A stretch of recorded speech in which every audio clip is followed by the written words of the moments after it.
भारत में चुनावों को लोकतंत्र का उत्सव कहा जाता है, लेकिन क्या हो जब इस उत्सव की तैयारी कुछ लोगों के लिए मातम में बदल जाए? क्या हो जब चुनाव करवाने वाले ही चुनाव से पहले दम तोड़ने लगे? आज हम एक बेहद गंभीर और परेशान करने वाली खबर का विश्लेषण करने जा रहे हैं।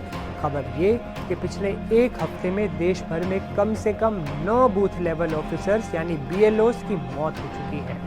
मीडिया रिपोर्ट्स के मुताबिक इनमें से कई मौतें आत्महत्या हैं तो कई अत्यधिक तनाव और हार्ट अटैक की वजह से हुई। पश्चिम बंगाल, तमिलनाडु, केरल, राजस्थान और गुजरात हर जगह से बुरी खबरें आ रही हैं। दरअसल BLOs वो फुट सोल्जर्स हैं जो आपके घर आते हैं, आपका वोटर कार्ड चेक करते हैं, लिस्ट अपडेट करते हैं ताकि आप वोट दे सकें।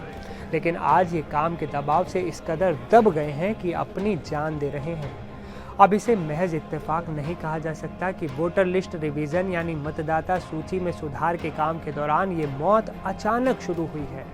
विपक्ष इसे हत्या कह रहा है तो चुनाव आयोग इसे दुर्भाग्यपूर्ण बता रहा है। लेकिन मूल सवाल ये है कि आखिर एक सरकारी कर्मचारी पर इतना प्रेशर क्यों है कि वो अपनी जान देने पर मजबूर हो जाए?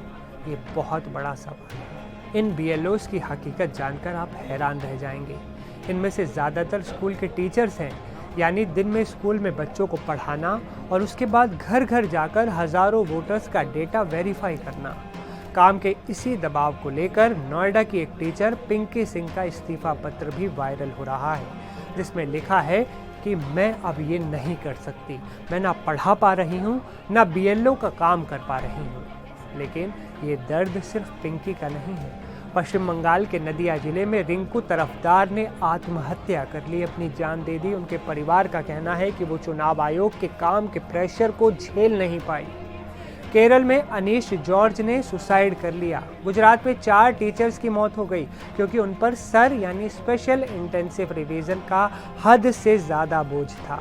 हालात इतने बुरे हैं कि केरल में पिछले हफ्ते एक BLO ने काम के दबाव में मानसिक संतुलन खो दिया और पब्लिक में अपने कपड़े तक उतार दिए। ये घटनाएं चीख चीख कर बता रही हैं कि सिस्टम कहीं ना कहीं फेल हो रहा है।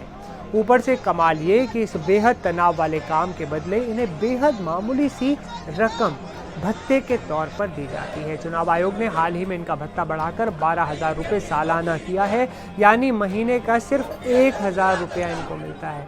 क्या ये जायज़ है? आपको क्या लगता है, क्या वाकई ये जायज़ है? दूसरी तरफ इन मौतों पर अब राजनीति भी गर्मा गई है। कांग्रेस सांसद राहुल गांधी और पश्चिम बंगाल के मुख्यमंत्री ममता बनर्जी ने चुनाव आयोग के खिलाफ मोर्चा खोल दिया है।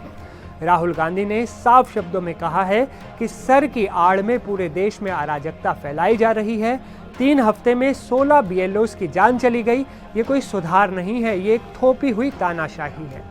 राहुल गांधी का आरोप है कि राजनीतिक पार्टियां और चुनाव आयोग मिलकर इन कर्मचारियों पर असंभव टारगेट थोप रहे हैं। ममता बनर्जी ने तो इसे अमानवीय करार भी दे दिया। उन्होंने पूछा कि इस काम के लिए और कितनी लाशें देखनी पड़ेंगी। लेकिन इन सब के बीच झारखंड के एक मंत्री ने बेहद शर्मनाक बयान दिया। जी हाँ, शर्मनाक। उन्होंने लोगों से कहा कि जब BLOs घर आएं तो उन्हें कैप्चर कर लो, यानी बंधक बना लो। सोचिए, जब कर्मचारी पहले ही डिप्रेशन में है, उसे बंधक बनाने की बात कहकर ये नेता क्या साबित करना चाहते हैं? हर तरफ से उठ रही आवाज़ और विवाद बढ़ता देख अब चुनाव आयोग ने चिंता जताई है। आयोग का कहना है कि एक BLO पर 1,000 वोटर से ज़्यादा का बोझ नहीं होना चाहिए। उन्होंने भत्ते भी बढ़ाए हैं। वहीं BJP ने पलटवार करते हुए कहा है कि विपक्ष इन मौतों पर राजनीति कर रहा है और राज्य सरकारें BLOs को संसाधन नहीं दे रही हैं।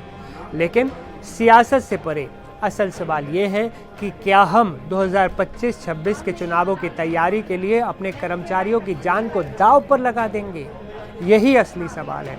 इसलिए ज़रूरत है कि चुनाव आयोग टारगेट से ज़्यादा इंसानी ज़िंदगी को अहमियत दे, वरना लोकतंत्र का ये उत्सव इन परिवारों के लिए मातम बनकर रह जाएगा। दोस्तों।